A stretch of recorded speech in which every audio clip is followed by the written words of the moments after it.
Good morning, my dear brothers and sisters in the service. Today, we will reflect on the virtue of humility. Humility is not weakness. It is strength under control.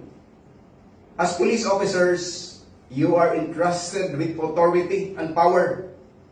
But true leadership is shown not in pride, but in service. Humility means recognizing that we are not above the law, but under it. That we are not above others, but servants of the people. It takes courage to admit mistakes, to listen before speaking, and to act with compassion, even when authority is in your hand.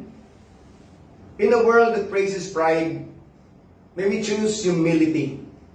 The kind that uplifts others, builds trust, and earns respect.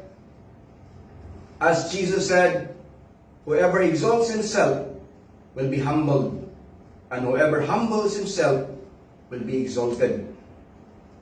Let humility be the badge that we wear in our hearts. Let us pray.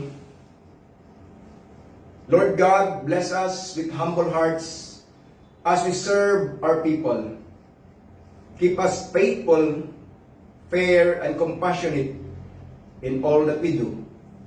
All this we ask in your mighty name, O God. Amen.